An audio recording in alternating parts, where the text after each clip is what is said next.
왜 아버지를 집에 들이지 않고 모텔에서 자게 했어요? 지금 제정신이에요?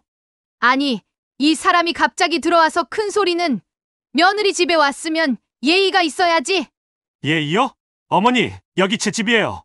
내 집인데 무슨 예의를 지키라는 겁니까? 여보, 그게 아니라 아버님이 갑자기 오셔서. 갑자기 병원 검사 받으러 오신다고 전화드렸잖아. 그리고 지갑을 잃어버리셨다고도 했고 췌장암이 의심된다는 아버지야. 어떻게 그럴 수 있어? 미쳤어? 자네, 지금 나한테 말하는 건가? 네, 장모님. 저는 지금 아내와 장모님 모두에게 말하고 있습니다. 아플 수도 있다는 내 아버지를 모텔로 보내다니 이건 도저히 이해할 수 없는 일입니다. 여보, 진정해요. 준이 시험 때문에 집이 복잡해서. 준이 시험? 당신은 준이 시험이 내 아버지보다 중요해? 그 돈, 그 교육비 누가 됐는지 알아? 내가 대학에 갈 수 있게 해주신 분이 누구신지 아냐고. 영상을 시작하기 전에 구독과 좋아요 버튼을 눌러주시면 더 많은 분들께 이런 감동적인 이야기를 전해드릴 수 있습니다. 알림 설정도 해두시면 영상이 올라올 때마다 가장 먼저 만나보실 수 있습니다. 안녕하세요, 여러분. 저는 올해 71세가 된 이준식이라고 합니다. 제가 16살 때 부모님을 모두 여의고 고아가 되었습니다. 어머니는 제가 10살 때 병으로 돌아가셨고 아버지는 과로로 쓰러지셨습니다. 그때부터 저는 이웃 마을의 큰 농가에서 머슴살이를 하며 농사일을 배웠습니다. 덕분에 25살에 독립할 수 있었고 작은 땅을 빌려 농사를 짓기 시작했습니다. 비가 너무 많이 와서 농작물이 물에 잠기기도 하고 가뭄이 들어 타들어가기도 했습니다. 하지만 저는 포기하지 않았습니다. 나는 내 땅이 생길 때까지 열심히 일할 거야. 그렇게 다짐하고 10년을 일했습니다. 35살이 되었을 때 드디어 제 땅을 살 수 있었고 그 즈음에 제 아내를 만났습니다. 결혼 초에는 아이가 생기지 않아 걱정했지만 기적처럼 제가 48살이 되었을 때 아내가 임신을 했습니다. 의사는 위험할 수 있다고 했지만 아내는 아이를 낳기로 결심했습니다. 그렇게 우리의 아들 재호가 태어났습니다. 재호는 늦게 얻은 아들이라 더욱 소중했습니다. 제가 50살이 되어서야 처음으로 아이의 울음소리를 들었으니까요. 저는 재호에게 최고의 아버지가 되기로 다짐했습니다. 우리 재호를 대학까지 보내야겠어요. 나처럼 글도 못 읽고 계산도 못하는 사람이 되면 안 돼요. 아내도 동의했고 그때부터 저희는 재호의 교육비를 위해 더 열심히 일했습니다. 하지만 재호가 고등학교 2학년이 되었을 때 갑자기 농작물 가격이 폭락했습니다. 게다가 그의 태풍으로 농작물의 절반이 피해를 입었습니다. 저희 가정은 경제적으로 큰 어려움에 처했습니다. 은행 대출금도 갚아야 했고 생활비도 빠듯했습니다. 그때 재호가 학교에서 돌아와 말했습니다. 아버지, 저 대학 안 갈래요. 고등학교 졸업하고 바로 취직할게요. 재호가 그렇게 말했을 때 제 가슴이 찢어지는 것 같았습니다. 제가 평생 농사를 지으며 느낀 고단함을 아들은 몰랐던 거죠. 저는 아들의 손을 꼭 잡고 말했습니다. 재호야, 너가 정말 농사를 짓고 싶다면 대학 가서 농업을 제대로 배워라. 하지만 아버지처럼 배우지 못해 선택의 여지가 없었던 삶은 살지 마. 재호는 눈물을 글썽이며 반박했습니다. 하지만 아버지, 제가 보니까 집이 너무 힘들잖아요. 아버지는 밤에도 일하시고 어머니도 계속 농사일 하시고 제가 빨리 돈을 벌어야 해요. 저는 재호의 어깨를 잡고 단호하게 말했습니다. 아니다. 너가 공부를 더 해서 좋은 직장을 갖는 것이 결국 우리 가족에게도 더 도움이 돼. 지금 당장의 어려움 때문에 너 미래를 포기하면 안 돼. 결국 재호는 제 말을 따랐고 열심히 공부해서 서울의 명문대학에 합격했습니다. 등록금을 마련하기 위해 저는 여동생에게 돈을 빌렸습니다. 여동생은 도시에서 작은 가게를 하고 있었는데 흔쾌히 도움을 주었습니다. 오빠, 걱정 말아요. 재호가 공부 잘하는 거 알잖아요. 나중에 갚아도 돼요. 그렇게 재호는 대학에 입학했습니다. 하지만 생활비를 마련하기 위해 아르바이트를 해야 했습니다. 학교 도서관에서 일하기도 하고 주말에는 편의점에서 밤샘 아르바이트도 했습니다. 그 모습을 보면 가슴이 아팠지만 재호는 한 번도 불평하지 않았습니다. 아버지, 걱정 마세요. 저 잘 지내고 있어요. 학교도 재밌고 친구들도 좋아요. 전화로 그렇게 말하는 재호의 목소리에서 피곤함이 느껴졌지만 저는 아들이 자신의 길을 잘 가고 있다는 것에 감사했습니다. 대학 4년 동안 재호는 학점도 잘 받고 영어 공부도 열심히 했습니다. 그리고 마지막 학기에 대기업 공채에 합격했습니다. 첫 월급을 받아 고향에 내려왔을 때 재호의 얼굴은 환하게 빛나고 있었습니다. 아버지, 어머니, 이제 제가 효도할게요. 이건 제 첫 월급이에요. 봉투 안에는 현금이 가득했습니다. 저는 고개를 저었습니다. 아니다. 너가 써야지. 서울에서 살려면 돈이 많이 필요할 텐데. 하지만 재호는 고집을 부렸습니다. 아니에요, 아버지. 제가 이만큼 잘할 수 있었던 건 모두 아버지 덕분이에요. 제발 받아주세요. 그날 밤 아내와 저는 아들이 보내준 돈으로 오랜만에 동네 식당에서 식사를 했습니다. 소주 한 잔을 마시며 아내에게 말했습니다. 우리 아들이 정말 잘 자랐소. 고생한 보람이 있네. 아내는 눈물을 글썽이며 고개를 끄덕였습니다. 그래요. 우리 재호가 정말 효자예요. 재호는 회사에서 승진도 빨랐습니다. 2년 만에 대리가 되었고 5년 후에는 과장이 되었습니다. 그러던 중 재호가 결혼 소식을 전해왔습니다. 상대는 회사 동료로 재호보다 2살 어린 여자였습니다. 아버지, 어머니, 이번 주말에 인사드리러 갈게요. 제가 좋아하는 사람이에요. 며느리가 될 여자아이는 도시에서 자란 세련된 아가씨였습니다. 얼굴도 예쁘고 말투도 상냥했습니다. 하지만 시골 생활에 익숙하지 않아 보였습니다.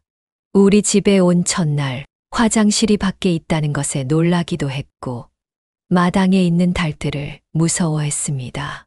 아버님, 어머님, 잘 부탁드립니다. 조금은 어색하게 인사하는 모습이 귀여웠습니다. 저는 며느리가 될 아이를 따뜻하게 맞이했습니다. 그래, 우리 재호가 좋은 사람 만났구나. 앞으로 잘 지내자. 결혼식은 서울의 작은 예식장에서 했습니다. 저희 부부는 평생 처음으로 정장을 맞춰 입고 아들의 결혼식에 참석했습니다. 긴장되기도 했지만 아들이 행복한 모습을 보니 마음이 뿌듯했습니다. 결혼 후 재호는 서울에서 집을 사려고 했습니다. 하지만 서울의 집값은 너무 비쌌고 재호의 저축만으로는 부족했습니다. 저는 평생 모아온 돈을 꺼내 아들에게 보태주기로 했습니다. 재호야, 이 돈으로 집 사는데 보태. 아버지가 너를 위해 모아둔 거야. 아내는 처음에 반대했습니다. 그 돈은 우리의 노후를 위한 것이었으니까요. 하지만 저는 아들이 안정된 보금자리를 갖는 것이 더 중요하다고 생각했습니다. 여보, 우리는 이대로도 살 수 있어요. 재호가 집을 사면 우리도 나중에 서울 가서 같이 살 수 있을지도 모르잖아요. 결국 아내도 동의했고 저희는 5천만 원을 재호에게 주었습니다.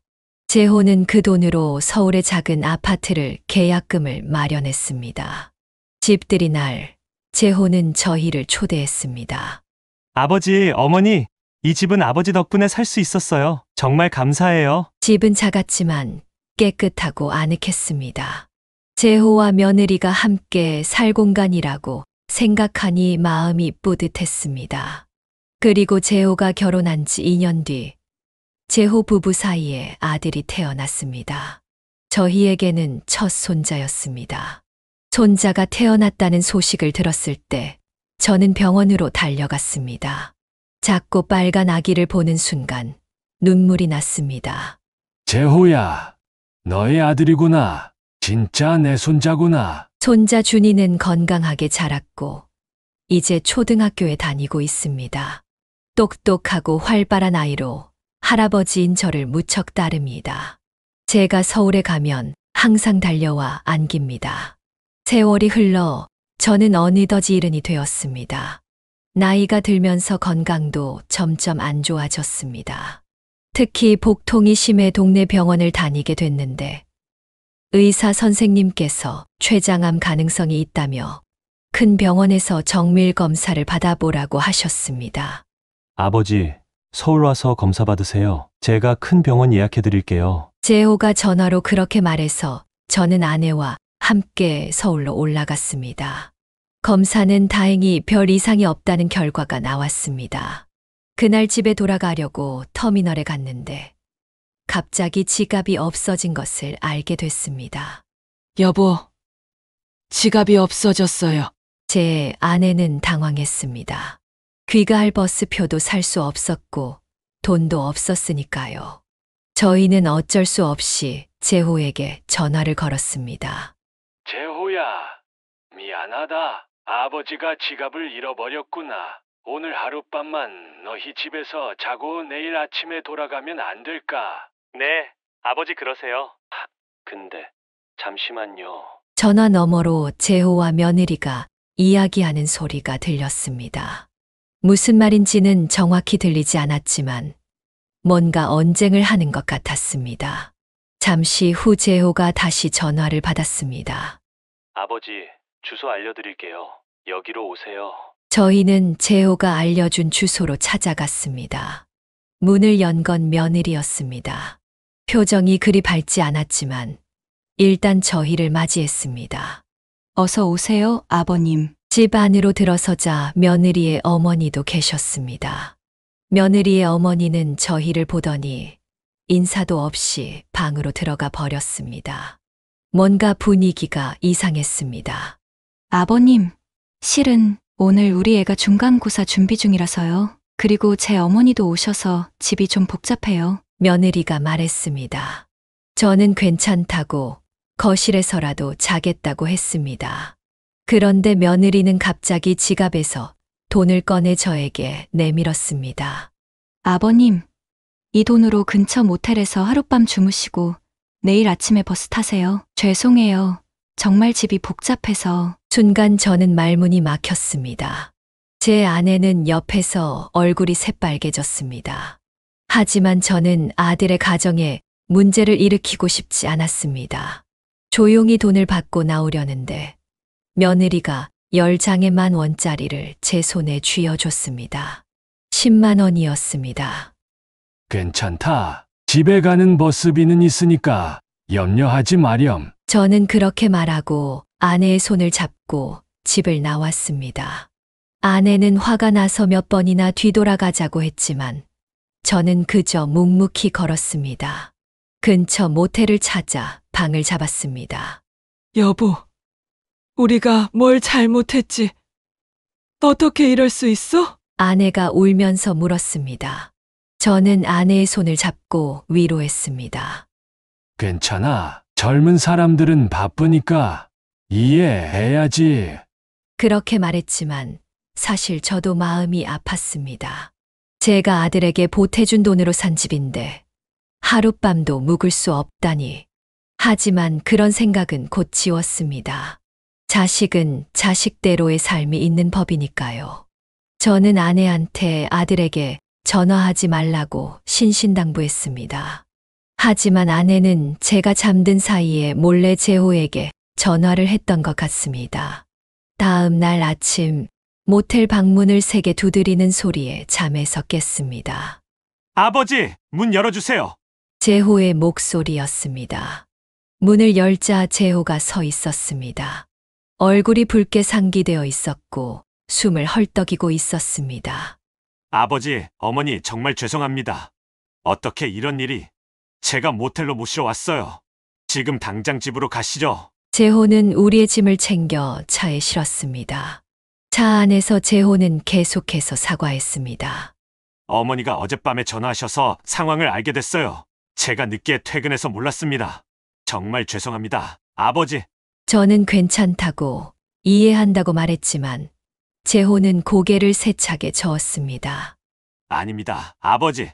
이건 절대 괜찮은 일이 아니에요. 재호의 집에 도착하자 며느리와 장모가 거실에 앉아 있었습니다. 재호는 저와 아내를 소파에 앉히고는 며느리와 장모 앞에 서서 말했습니다. 제가 어제 늦게 들어와서 몰랐는데 어떻게 아버지를 모텔로 보낼 수 있어요? 이게 말이 됩니까? 며느리는 고개를 숙이고 있었습니다. 장모가 대신 말했습니다. 아니, 이 사람이 무슨 말을 그렇게 해? 시부모님이라고 해도 갑자기 오시면 곤란하지. 우리 준이도 시험 준비해야 하고 나도 와 있는데. 재호는 장모의 말을 자르며 냉정하게 말했습니다. 어머님, 이 집은 저희 집입니다. 그리고 이 집을 살 수 있었던 건 제 아버지께서 도와주셨기 때문입니다. 아버지께서 평생 농사지으며 모으신 돈으로 저희가 이 집을 살 수 있었어요. 장모는 무안한 듯 입을 다물었습니다. 재호는 계속해서 말했습니다. 아버지께서는 저에게 아무것도 바라지 않으셨습니다. 그저 제가 잘 되기를 바라셨죠. 그런 아버지를 어떻게 모텔로 보낼 수 있어요? 모텔이 뭐예요? 여관이잖아요. 제 아버지를 여관으로 보내다니! 며느리가 울음을 터뜨렸습니다. 죄송해요, 아버님. 제가 잘못했어요. 재호는 아직 화가 풀리지 않은 듯 했습니다. 당신 어머니께서는 이해가 안 되시나 본데 지금부터 이 집에선 내 부모님이 우선이야. 불편하시면 장모님이 나가셔야지. 장모는 얼굴이 붉어졌습니다. 며느리는 울면서 남편에게 매달렸습니다. 여보, 제발 내가 잘못했어. 엄마를 내쫓지는 말아줘. 응? 저는 더 이상 이런 모습을 지켜볼 수 없었습니다. 재호야, 그만하거라. 장모님을 그렇게 대하면 안 된다. 우리는 집에 돌아갈 테니 걱정하지 마. 하지만 재호는 고개를 저었습니다. 아닙니다, 아버지. 이건 원칙의 문제입니다. 제가 집을 팔겠습니다. 그리고 그 돈을 아버지께 돌려드리겠습니다. 저는 깜짝 놀랐습니다. 뭐라고? 무슨 소리를 하는 거냐? 그 돈은 내가 너에게 준 거다. 재호는 단호했습니다. 아니에요. 저는 그 돈이 대출인 줄 알았어요. 이제 갚을 때가 된 것 같아요.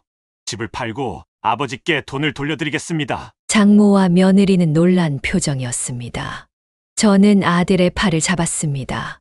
재호야, 그런 게 아니다. 아버지가 너에게 준 건 선물이야. 갚을 필요 없어. 재호는 고개를 저었습니다. 아버지, 저는 이미 결정했습니다. 집을 팔고 돈을 돌려드리겠습니다. 며느리가 충격받은 표정으로 물었습니다. 여보, 정말 집을 팔 거야? 그럼 우리는 어디서 살아? 재호는 냉정하게 대답했습니다. 월세 살면 돼. 그것도 못할 정도로 우리가 가난한 건 아니잖아. 큰 회사 다니면서 월세도 못 낼까봐? 장모가 나섰습니다. 이봐, 내 딸을 월세방에 살게 할 순 없어. 재호는 장모를 똑바로 쳐다보며 말했습니다. 어머님, 제 아내이기 전에 딸이라고 생각은 하시나요? 결혼은 새로운 가족을 만드는 겁니다. 제 아내는 이제 저희 가족의 일원이고 제 부모님도 존중해야 합니다. 그 순간 며느리가 무릎을 꿇었습니다. 아버님, 어머님, 정말 죄송합니다. 제가 잘못했습니다. 제발 집을 팔지 말아주세요. 앞으로 제가 잘 모시겠습니다. 장모도 급히 사과했습니다.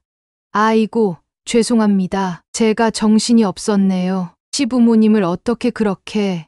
정말 죄송합니다. 재호는 여전히 표정이 굳어 있었습니다. 저는 아들의 손을 잡고 말했습니다. 재호야, 집을 팔 필요 없다. 너의 가족이 살 곳이 필요하지. 아버지는 그저 너와 너의 가족이 행복하기를 바랄 뿐이야. 재호는 잠시 생각하더니 며느리에게 말했습니다. 당신이 진심으로 아버지께 사과한다면 일단 집을 팔지는 않겠어. 하지만 아버지께 드릴 돈은 따로 모아둘 거야. 매달 조금씩 저축해서. 그리고는 제게 말했습니다. 아버지, 그 돈은 제가 보관하겠습니다. 만약 준이 엄마가 앞으로 잘 모신다면 그때 다시 생각해 보겠습니다. 저는 고개를 끄덕였습니다. 사실 돈보다는 아들의 마음이 중요했으니까요. 그날 이후로 며느리의 태도는 완전히 달라졌습니다. 매달 한 번씩 저희 부부를 초대해 식사를 대접했고 명절이 아니더라도 자주 연락을 했습니다. 장모도 저희를 만나면 공손하게 대했습니다. 재호는 약속대로 매달 돈을 저축했습니다. 1년 후 저희 부부의 결혼기념일에 재호가 저를 불렀습니다. 아버지, 이게 지난 1년간 모은 돈입니다. 아내가 정말 잘 모셨죠? 저는 웃으며 대답했습니다. 그래, 정말 잘해줬다. 며느리가 많이 달라졌어. 재호는 며느리에게 통장을 건넸습니다. 여보, 이건 당신 거야. 앞으로도 부모님을 잘 모셔주면 좋겠어. 며느리는 눈물을 흘리며 통장을 받았습니다. 고마워, 여보. 그리고 아버님, 어머님. 정말 죄송했습니다. 앞으로도 잘 모시겠습니다. 그때 장모도 함께 있었는데 놀랍게도 저에게 고개를 숙이며 말했습니다. 아버님, 제가 잘못 생각했었네요. 딸이 시집을 가면 시부모님이 우선인데 제가 어리석었습니다. 앞으로 잘 지내요. 저는 그저 웃으며 고개를 끄덕였습니다. 가족 간의 갈등이 이렇게 아름답게 해결되어 기뻤습니다. 췌장암 의심 때문에 걱정했지만 다행히 양성종양으로 판명되어 수술 후 건강을 회복했습니다. 이제는 매달 서울에 올라가 아들네 가족과 함께 시간을 보냅니다. 어젯밤에도 손자가 제게 물었습니다. 할아버지, 아빠는 왜 항상 할아버지를 그렇게 존경해요? 저는 손자의 머리를 쓰다듬으며 말했습니다. 그건 아마도 할아버지가 아빠를 사랑했기 때문일 거야. 사랑은 사랑을 낳는단다. 제 인생에서 가장 잘한 일은 아들을 위해 모든 것을 바친 것입니다. 그리고 그 아들은 저에게 존경과 사랑으로 보답했습니다. 이것이 제가 생각하는 진정한 부모와 자식의 관계입니다. 지갑을 잃어버리는 불운한 사건이 있었지만 그것이 오히려 우리 가족의 관계를 더 굳건하게 만들었습니다. 때로는 불행한 일이 더 큰 행복을 가져다 준다는 것을 이 나이에 깨닫게 되었습니다. 이제 저는 남은 생을 아들, 며느리, 손자와 함께하며 행복하게 살고 있습니다. 농부의 아들이 이렇게 훌륭하게 자라서 저를 자랑스럽게 만들어 주었습니다. 여러분, 제 이야기가 어떠셨나요? 부모와 자식 간의 사랑은 어떤 어려움도 이겨낼 수 있다고 생각합니다. 자식을 위해 희생하는 것이 때로는 힘들고 보상받지 못하는 것 같지만 진정한 자식은 그 사랑을 알아주고 보답합니다. 혹시 지금 부모님과 멀어져 계신 분이 있다면 한번 연락해 보세요. 얼마나 그리워하고 계실지 모릅니다. 그리고 자녀를 키우고 계신 분들은 사랑으로 키워주세요. 그 사랑은 반드시 돌아옵니다. 재호가 효자인 것, 며느리가 이제는 저희를 잘 모시는 것, 그리고 무엇보다 건강한 손자가 있다는 것. 이것이 제 인생의 보상이 아닐까 싶습니다. 제 이야기를 들어주셔서 감사합니다. 모든 가정의 행복과 화목이 가득하기를 바랍니다. 여러분도 이 영상을 보시고 용기를 내어 새롭게 시작하시고 싶은 분이 있다면 댓글로 여러분의 이야기를 들려주세요. 구독과 좋아요, 알림 설정까지 해주시면 더 좋은 영상으로 보답하겠습니다. 노후일 이야기였습니다. 감사합니다.